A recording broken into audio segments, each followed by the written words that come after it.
What's going on, everyone? Welcome to VV Investments. I appreciate you tuning in.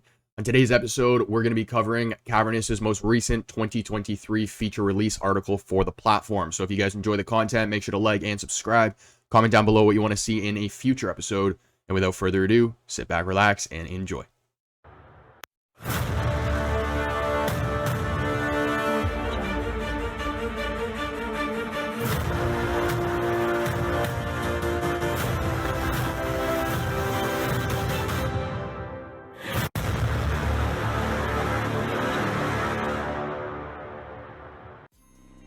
Now in this episode, I'm not just going to be covering the 2023 feature release article, but also the 2022 article. For any of those wondering why, we still don't really know too much about Cavrnus. So despite these being features that have already released and are technically a little older on the platform now, they are still going to have an influence on the experience we have in the VeVeVerse. So the structure of today's video is as follows. We're going to start off with the 2022 article, and then we're going to move into the 2023 article, where we do talk about the white label service for any of those who are watching today's episode for that part. But without further ado, let's hop into the first feature. So for any of those watching who was with us during our first Cavrnus video, we covered something called the Cavrnus Creation Toolkit. Now inside of this toolkit, there were 4 core elements. You have hollow scripting, you're going to have a particle feature, you know, properties, and then also their journal. And inside of their 2022 feature release article, we actually have a video showing us exactly what the particle feature looks like. Now, the description does say that you can bring in an array of default particle effects, but you also have the option of creating your own. So the example you guys do see on screen right now is just an example of one particle effect. Now, another feature they discuss, part of that same creation toolkit, is the properties feature. I did say in the first video, the description was a little vague. I didn't really know exactly what they were talking about, but now you guys have a video on screen to give a little bit more context.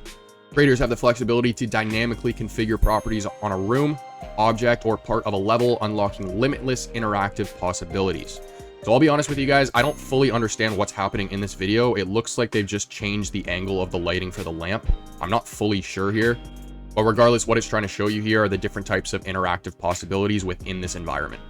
Now in their 2022 article, they also discussed their custom avatar system. So fully rigged and animated avatars are now supported.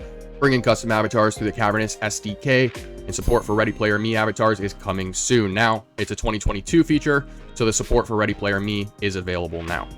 But I did also just drop a second video showcasing additional content around the Cavrnus platform. Inside of that video, there was a part where it showed the individual actually customizing their avatar with a 3D model, and they turned themselves into a monkey. Next up, they talk about cameras and controls, so move intuitively between first person, third person, and fly modes. Now, not really too much to discuss here. It's all in the description. Plus, we did also see Dan switching between these camera modes in the VeVeVerse unveil. Last year, they provided upgrades to chats, so now anyone can copy, paste, and delete chats in the chat window, but you also have the ability of clicking a hyperlink and opening it in your web browser. Now, in many cases, platforms like this actually don't allow hyperlinks because as soon as the individual clicks, they get taken off the platform, or in other words, distracted.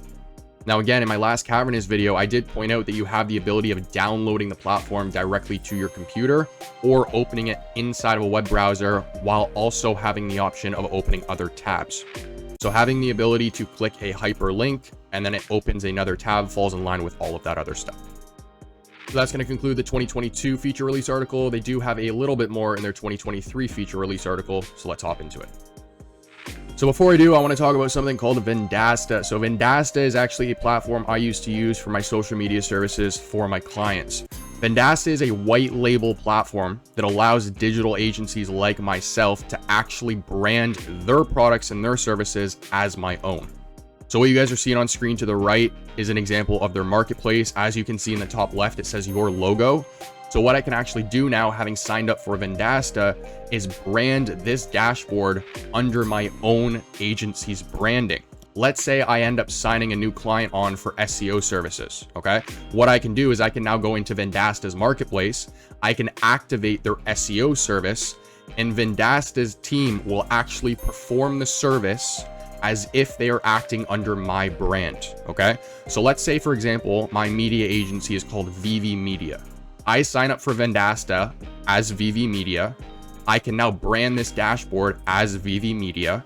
Somebody signs up to my agency for SEO services. I go into their marketplace, activate the product, and then Vendasta's white label service will actually reach out to my client as VeVe Media okay?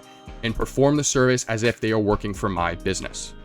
So for anyone who's ran a business before, you know that when you first start a business, pretty much everything is up to you. You're handling everything. As your cash flow increases, you're going to start outsourcing that work to other individuals, but you're going to delegate those roles to the right people who can essentially do them better than you can. That is exactly what Vendasta's white label service allows me to do. They allow me to leverage all their products, all their services, their dashboard, all of this, right, to help grow and brand my business. But I am actually not providing any of the services directly myself. So I hope I'm explaining that properly, but the reason why I'm bringing this up is because now I want to talk about Cavrnus's white label service. So Cavrnus's white label service allows the customer and end user platform features to be custom branded with a logo, brand colors in the app and web portals, and even in the system emails, okay? The white label solution works cross-platform and cross-device. Here's my biggest question. Did Cavrnus push back the VeVeVerse? The reason why I'm asking this is because now understanding what a white label service is, if you didn't know before, considering the fact that Cavrnus's white label feature is in their 2023 feature release article, tells me that up until this point, Veve will not have had the option of being able to release their virtual space branded as the VeVeVerse. Okay, now let me be clear here. Cavrnus's white label service allows Veve to not only brand the virtual space as the VeVeVerse, but also pretty much the whole end-to-end user experience. Okay, so that's not me saying that the VeVeVerse couldn't have been released as a virtual space, because I showed examples of Queen Dom, which was that virtual space created by that 10-year-old girl, which was powered by Cavrnus. So Veve could have done that up until this point, but everything else associated with being able to sign into the platform and the dashboard being branded as the VeVeVerse and their own colors and things like that, from my understanding, considering the fact that this is in their 2023 feature release article, up until this point, Veve would not have been able to release any of this stuff branded under their own image. Again, that is not me saying they would not have been able to release a virtual space where you walk into that virtual space and then you see VeVeVerse written everywhere. That's different. But branding the actual end-to-end user experience, from signing in, creating your own space, and having the Veve logo at the top, all of that has to do with the white label service. Now, let me be very clear. This is all speculation, okay? This is a big maybe. I have no confirmation from the team. They haven't discussed any of this. But to me, something doesn't line up when the VeVeVerse's original timeline was supposed to be released in 2021, and Cavrnus's white label service isn't available until 2023. Now, another thing they discuss in their 2023 feature release article is hyperlink scripting. So you can create entry points in the metaverse that connect back to your website. Any 3D object can be scripted to open any hyperlink of your choice. E-commerce, that is the first thing I think of, right? If you want to open a store in the metaverse and you have products inside of your building that link directly to your online store where people can buy, there's so much potential here, right? But again, just going back to that original point where I said, you know, you have the option of downloading the platform, but you do also have the option of running it on a browser with multiple tabs open. But having an e-commerce store, or even a landing page, right, for that matter, that a customer or a potential customer can get linked to from clicking on something inside of the VeVeVerse, that's huge. Think of advertisements, right? You walk by a billboard and advertisement, you don't just have the option of looking at it. You have the option of clicking on it and getting redirected to the actual site. Veve themselves can promote the web app inside of the VeVeVerse. You walk by a poster, promotes the site, you click on it, and it directs you right to it. Lots of options here. Next, they talk about interactive scripts. So developers and creators will find scripts for spawn point, camera position, environment switching, changing materials, a configurator script, and more. I'm not sure what a configurator script is, but as you guys can see on the right-hand side here, we got some examples of what I just discussed on the left.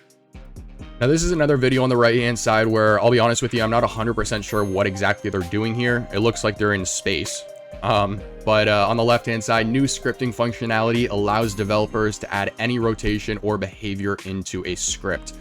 So from my understanding, what this is pretty much just talking about is flexibility with the feature and just overall the potential with customization that developers have using this feature. You have the option of exporting 3D files, something we discussed in the past, but this is the first time I hear them mention a Unity package. So again, I've discussed in the past how I think the platform kind of favors Unreal Engine. My reason behind that is because if you go onto the website, you see Unreal Engine mentioned over and over and over again, and the only real spot you see Unity mentioned is in their partners section. I did also come across a post on their Facebook page talking about how Cavrnus is actually built directly on Unreal Engine. But now we see that Cavrnus actually has a Unity package that allows developers and creators to quickly and easily set up 3D content in Unity, then convert the 3D files to .holo at the press of a button. And this is something we've actually already seen happen inside of Unreal Engine as well. They showcase something called processing bloom, so you can create the scene that sets the mood you're looking for with post-processing bloom. So now you can add any color and change the intensity of bloom lighting effects in your environment. So as you can see on the right hand side, they added that blue tint or hue that changed their entire environment. Now, similar to the processing bloom effect, you do also have a depth of field effect. So with depth of field, you can set the aperture of focus for the viewer, take away distracting background visuals, and tailor your key objectives in the metaverse to be in clear view from certain distances or angles. So the first thing that comes to mind here, just me being a content creator in the community, is content creation. Better production quality. If you want the audience to be focusing on something specific, then you can use this depth of field feature. Texture animations. I thought this was quite interesting.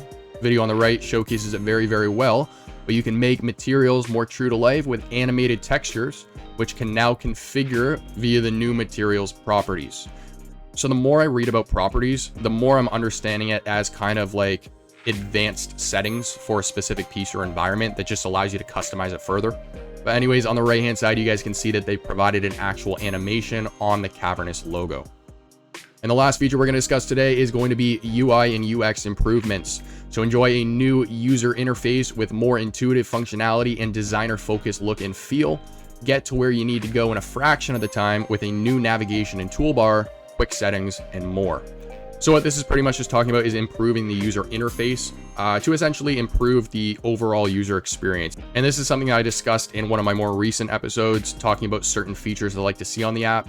I would really like to see the team clean up the user interface on the VeVe app as well.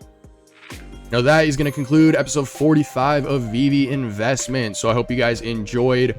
On our next episode, I want to discuss something that I haven't really seen anyone in the community discuss so far. It's a certain category I'd like to see on the app in the future. So if you guys are interested in seeing what that is, make sure to tune in on Thursday.